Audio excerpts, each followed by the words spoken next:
오늘은 회개에 합당한 열매, 회개에 합당한 열매 이런 제목으로 말씀을 전하겠습니다. 며칠 전에 시종 어떤 식육점 사장님이 갑자기 교통사고로 돌아가셨대요. 저도 그 식육점을 몇 번 갔는데 그분도 저를 이제 목사님으로 알고 제가 갈 때 목사님하고 참 반갑게 하던 분이었는데 그분이 갑자기 교통사고로 돌아가셨대요. 그런데 많은 사람들이 그분 돌아가신 것에 대해서 뭐라고 그랬느냐, 다른 말 하지 않고 좋은 고기 다 먹었네, 그 얘기를 만나는 사람만 하더라는 거예요. 그 사람이 죽었는데 이제 좋은 고기 다 먹었네. 야, 그래서 그 사람이 참 교회를 안 나왔으니까 천국 갔는지 안 갔는지 그것은 떠나서 그래도 그 인생은 참 아주 좋은 평가를 받고 돌아가신 것 같다, 그런 생각을 했습니다. 우리가 사람이 죽으면 알게 모르게 한마디로 평가들을 한마디씩 합니다. 그래서 참 저와 여러분들도 정말로 내가 죽었을 때에 다른 사람이 내게 뭐라고 평가를 할 것인가, 그걸 늘 염두에 두면서 우리가 좀 좋은 평가를 받을 수 있도록 우리 남은 여생을 잘 지냈으면 하는 그런 마음에서 말씀을 전합니다. 오늘은 세례 요한에 대해서 말씀을 드리겠습니다. 요한이라는 이름이 하도 많아서 특별히 백성들에게 세례를 주었고 또 예수님에게도 세례를 주었기 때문에 다른 요한의 이름과 구분해서 오늘 여기에 말하는 요한을 세례 요한이다, 이렇게 부릅니다. 이 세례 요한은 특별히 예수님보다 6개월 전에 태어났어요. 딱 6개월 먼저 태어나셨는데 이 세례 요한이 태어나기 전 그의 아버지가 예루살렘 성전의 제사장이었는데 그 성전에 들어가서 제사장 직무를 하다가 천사가 갑자기 나타나서 이제 이 사가랴에게 아들이 곧 너에게 태어날 것이다. 너가 비록 나이는 많지만은 곧 내 아내에게서 아들이 태어날 것이다. 그러면서 수태고지, 성경에서 보면 천사가 미리 어떤 자녀가 태어날 걸 알려주는 사람이 몇 안 되잖아요. 사무엘이나 예수님과 이 세례 요한 삼손 있는데 이 세례 요한도 천사가 미리 이렇게 알려줬다는 겁니다. 그리고 각별한 인물을, 이제 곧 메시아가 이 땅에 올 것인데 그 메시아를 준비케 하는 그런 사명을 가지고 이 땅에 태어날 것이다, 이렇게 미리 천사가 알려주었습니다. 예수님께서도 이 세례 요한을 가리켜서 여자가 난 자 중에서 가장 큰 자다. 여러분, 여자로 난 자는 이 지구상에 아담과 하와를 제외하고는 모든 사람은 어머니로 통해서 난 사람들인데 그 중에 제일 큰 자가 바로 이 세례 요한이다, 이렇게 평가할 정도로 세례 요한은 아주 각별한 사람이었다는 겁니다. 그리고 이 세례 요한은 그의 아버지가 예루살렘 그 성전의 제사장이니까 이 제사장은 세습제이기 때문에 당연히 아버지가 제사장이면 아들도 제사장이 됩니다. 그래서 그 당시 제사장은 상당히 신분적으로 보나 생활적으로 아주 안정되고 백성들로부터 존경을 받을 수 있는 그런 좋은 자리니까 그 길을 갈 수도 있었는데 세례 요한은 하나님의 사명을 감당하기 위해서 스스로 일찌감치 광야로 나갔습니다. 아무도 살지 않는 척박한 광야에 가서 옷이라고는 달랑 낙태, 가죽 벗긴 걸로 그냥 둘쳐 입고, 그 다음에 이제 먹을 것은 메뚜기 잡아먹고 야생 꿀, 석청을 먹으면서 그냥 광야에서 기도하고 금식하고 고행하면서 이렇게 하나님의 사명을 준비를 했습니다. 그리고 그는 정의의 사도였죠. 그가 왜 죽었습니까? 좀 이따 보겠지만은 헤롯 안디바라고 하는 이 분봉왕, 그가 자기의 동생의 아내면 뭐라고 그러죠? 제수 씨를 빼앗아서 자기 아내로 삼은 걸 보고 바로 세례 요한이 그 안디바 헤롯 왕에게 직설적으로 얘기를 했습니다. 어찌하여 사람으로서 제수 씨를 빼앗아서 자기 아내로 삼습니까? 이것은 하나님의 큰 진노를 쌓을 일입니다 하고 지적했더니, 그 제수 씨가 이제 살로 헤로디아였는데 헤로디아와 그 왕의 미움을 사서 목이 잘려져서 순교를 당하는 그런 일이 있었습니다. 오늘 이 세례 요한이 광야에서 무슨 설교를 했는가? 오늘 그 설교 내용이 오늘 나와 있습니다. 회개하라, 천국이 가까웠다. 이 세례와 회개를 외쳤던 이 사명자가 오늘 세례 요한입니다. 세례 요한이 태어날 당시에 이 팔레스틴, 지금의 이스라엘 나라의 그 정치적 상황이 나와 있습니다.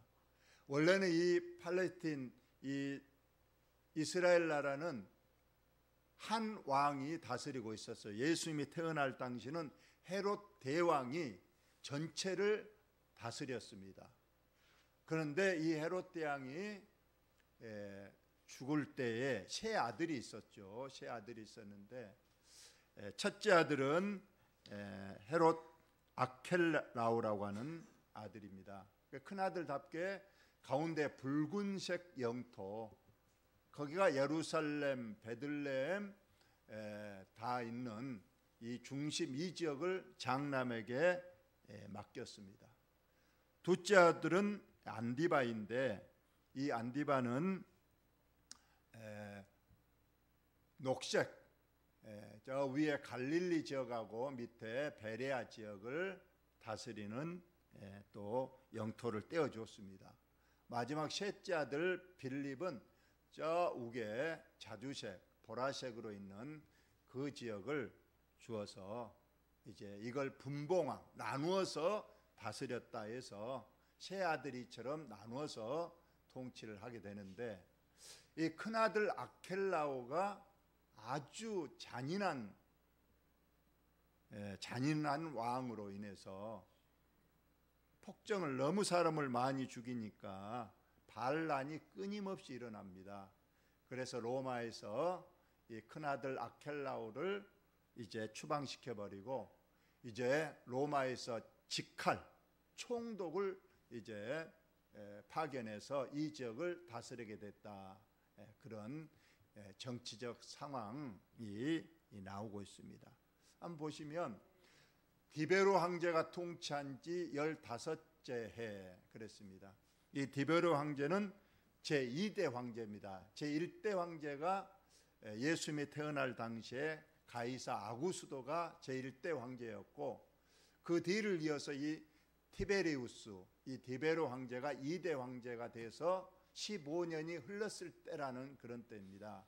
그리고 아까 유대 직할령, 이제 총독이 파견됐는데, 그 당시에 본디오 빌라도, 예수님을 재판했던 그 악한 빌라도가 총독으로 있었고, 또 이제 아까 세 아들들이 분봉왕으로 이렇게 다스리던 때, 이것이 바로 예수님이 30살 되던 해요. 이제 세례 요한이 세례를 베풀면서 회개의 설교를 했던 그때에 이 정치적 상황을 말하고 있습니다. 황제의 이름, 총독의 이름, 분봉왕의 이름들을 이렇게 나타내고 있고, 종교적으로는 어땠는가? 2절에 보면 유대 나라는 무조건 정치가 최우선, 종교가 최우선이다 보니까 성전 중심입니다. 그래서 성전에서 제사장들이 있는데 제사장에서도 가장 으뜸이 대제사장입니다. 그런데 대제사장 원래 한 명인데 이 당시에 대제사장이 두 명이나 있었다는 거죠. 안나스와 가야바. 이 안나스와 가야바는 장인과 사이 관계입니다. 그래서 안나스가 이제 장인이고 그 딸과 결혼한 사이가 가야바인데, 원래 물려줬으면 자기는 물러다니는데 자기 사이에게 물려주고도 계속 그 권한을 같이 행사해서 그 당시에 대제사장이 두 명이 있었다, 그런 뜻입니다. 그렇다면 이때 하나님의 말씀이 이제 임하는데, 실상은 구약 성경 마지막 책이 말라기서입니다. 그러니까 말라기 선지자가 마지막으로 하나님의 말씀을 받았던 때인데, 이상하게 말라기 선지자의 말씀이 마지막으로 임하고 그 이후로 400년간 하나님의 말씀이 어느 선지자에게도 임하지를 않았어요. 이걸 이제 영적 암흑기, 침묵기라고 말합니다. 하나님이 400년 동안은 전혀 선지자를 세우지도 않고 말씀도 주시지 않는 그런 시대였습니다. 그런데 이제 때가 되면 하나님의 말씀이 임하는데, 원래 하나님의 말씀은 어디로 임해야 정상 통로냐? 하나님의 임재 초소인 성전, 거기에 가장 높은 대제사장에게 하나님의 말씀이 임해야 되는데, 오늘 보니까 하나님의 말씀이 성전에 대제사장에 임한 것이 아니고 빈들에, 아까 그 광야 낙태털은 있고 지금 메뚜기 석청을 먹고 있는 이 요한에게 하나님의 말씀이 임했다는 겁니다. 400년 만에 하나님께서 침묵을 깨고 드디어 말씀을 주시는 그런 내용입니다. 요한이 이제 요단강 부근 각처에 와서, 요단강은 물이 풍부하기 때문에 말 그대로 세례를 베풀기에 적합해서 요한은 요단강 근처에서 사람들에게 세례를 주기 시작했습니다. 바로 제사함을 받게 하는 회개세를 전파했다. 백성들아, 내게 하나님 말씀이 임했는데 하나님께서 죄를 씻음 받으려면 내게 와서 요단강에 세례를 받고 그 다음에 회개. 오늘의 이제 주제가 회개입니다. 너희의 심령을, 너희가 이제까지 하나님 말씀대로 잘못 살았던 것을 깊이 마음에 뉘우치고 그 다음에 물에 들어가서 세례를 받으라. 그래야만 하나님께서 제사함을 주신다. 이런 제사함의 세례와 회개를 주제로 하는 설교를 했습니다. 그리고 이어서 나오는 말씀은 아까도 말씀했지만은 이 세례 요한은 예수님보다 6개월 먼저 태어나서 장차 메시아 예수님이 이 땅에 오시는데 미리 준비하는, 주님이 오시는 길을 준비하라는 그 사명을 받고 미리 왔다는 겁니다. 옛날에도 보면 왕이 지방 순찰을 나가려면 선발대가 미리 그 왕의 행찰 지역을 미리 가서 살펴보는 겁니다. 과연 왕이 탄 마차라든가 가마가 갈 수 있는지 그 길을 먼저 닦는다고 그래요. 그리고 거기서 이제 위험 요소가 있는가도 봐야 되고 그 왕이 머무를 숙소도 철저히 점검을 하는 것처럼 왕도 이처럼 어느 곳에 가면 미리 가서 길을 닦고 그가 머무를 곳을 준비하는데, 하물며 만왕의 왕이신 예수님, 하나님 아들이 이 땅에 오시는데 어찌 그냥 오시겠는가? 미리 준비케 하고 미리 단장하기 위해서 바로 세례 요한이 이 땅에 왔다. 이건 이사야가 미리 예언한 말씀이다. 세례 요한은 이사야의 예언에 따라서 이 땅에 와서 주님이 곧 오실 것인데 오시기 전에 백성들의 마음을 미리 준비토록 하기 위해서 보낸 사람이다.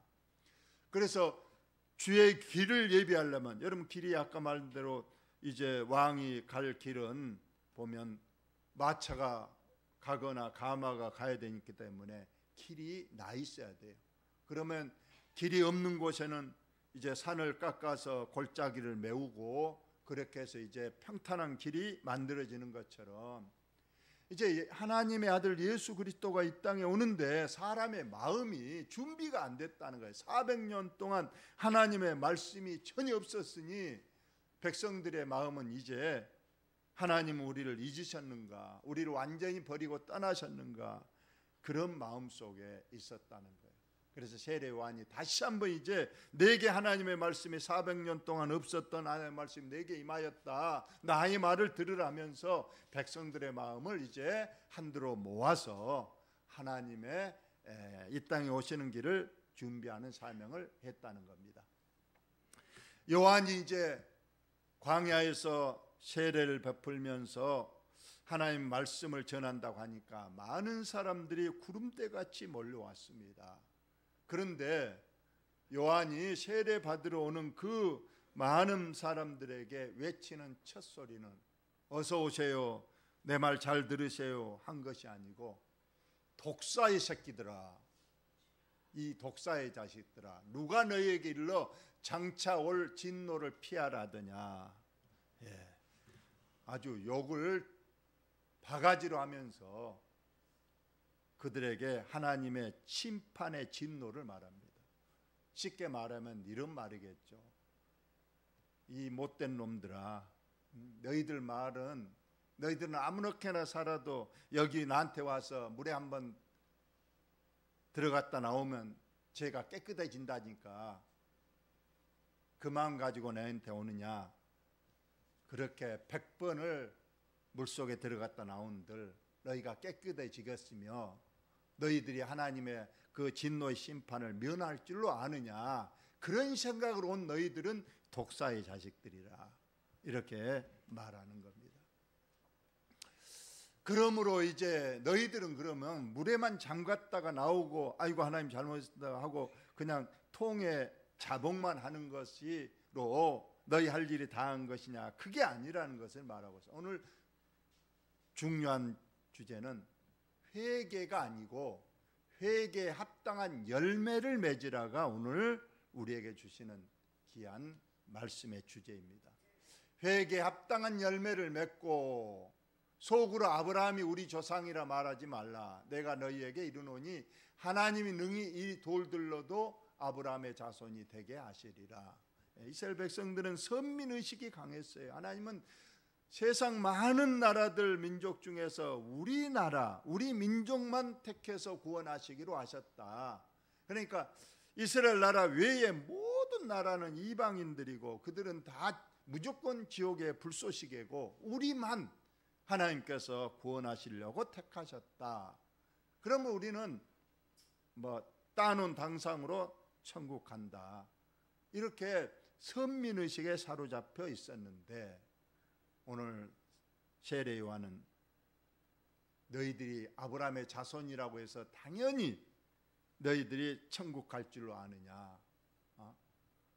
그럴 것 같으면 하나님은 이 돌들로도 아브라함의 자손이 하실 수도 있는데 너희들을 어찌하여 하나님의 자녀라고 하겠느냐. 그런 마음 가지고는 절대 천국에 들어가지 못한다는 겁니다. 우리에게 주시는 말씀도 그렇습니다.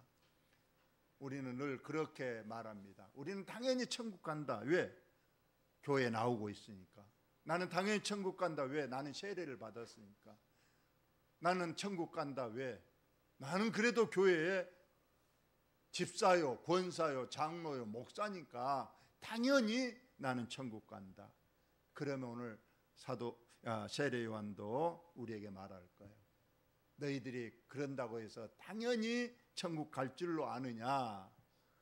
그렇지 않다는 것을 말하는 거예요. 우리가 천국 가려면 오늘 진정한 회개에 합당한 열매를 맺는 자만이 천국까지, 당연히 아브라함의 자손이라고 해서 당연히 교회 나온다고 해서 당연히 뭐 집사, 권사, 장로, 목사 직분 받았다고 해서 되는 건 아니다. 이것을 우리에게 말을 하고 있습니다. 그러자 그들이 당황했겠죠. 아니, 우리는 아브라함의 후손이니까 당연히 천국 가고 구원받고, 또 우리가 또 세례 준다고 그래서 여기까지 와서 세례 받고 가려고 그랬는데 그거 아니라니. 우리 보고 독사의 자식들아, 그 말은 너희는 지옥의 갈 놈들이다, 그렇게 말하니까 그들이 세례 요한에게 물었습니다. 그러면 우리가 무엇을 해야 됩니까? 무엇을 해야 됩니까? 자, 다 같이 한번 읽어봅시다. 시작. 우리가 물어 이르되 그럼 우리가 무엇을 하리이까? 여러분, 이 물음은 우리가 매일 언제든지 내 자신에게 물어야 됩니다. 하나님, 내가 무엇을 해야 됩니까? 하나님, 제가 지금 뭐 하고 있습니까? 하나님이 내가 뭘 하기를 바랍니까? 하고 늘 물어야 됩니다. 무리들도 그걸 물었어요. 너희들 뭐 유대에 태어났고 하나님 선민이라고 천국 간다고 하는데 절대 안 된다. 그럼 어떻게 해야 됩니까?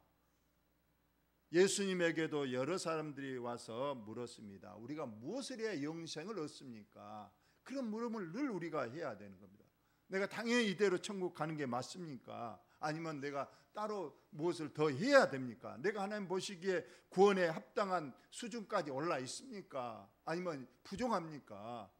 하고 우리가 늘 주님 앞에 물어야 되는 것처럼 무리들이 세례 요한에게 물었습니다.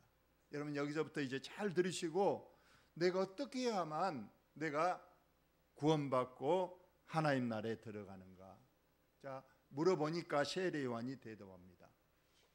대답하여 이르되 옷 2벌 있는 자는 옷 없는 자에게 나눠줄 것이요 먹을 것이 있는 자도 그렇게 할 것이니라 하고, 바로 이것이 회개에 합당한 열매라는 거예요. 회개는 우리가 하나님 앞에 와서, 하나님, 이제까지 내가 예수 믿기 전에 지은 죄들, 또 예수 믿은 이후로도 내가 늘 실수하고 하나님 앞에 죄 지은 것을 하나님 앞에 고백합니다. 용서해 주옵소서 하는 것은 회개입니다.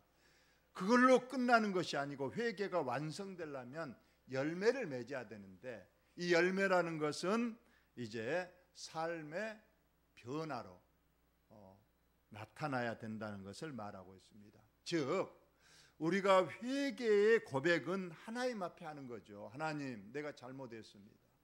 그런데 회개에 합당한 열매는 내 이웃의 사랑으로 나타나야만이 그것이 진정한 회개의 완성이라는 걸 말하고 있다는 겁니다.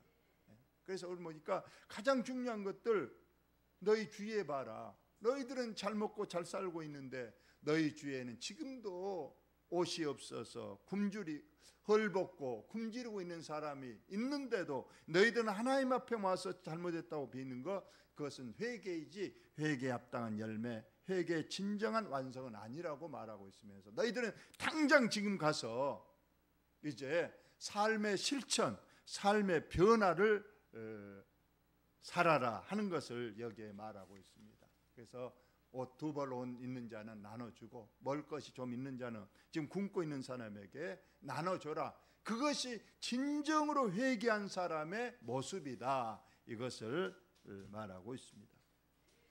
세리들, 그 당시 가장 이제 천대받고 무시받고, 이 세리들은 원래 로마에 속한 공무원들이죠. 세금을 걷는 공무원.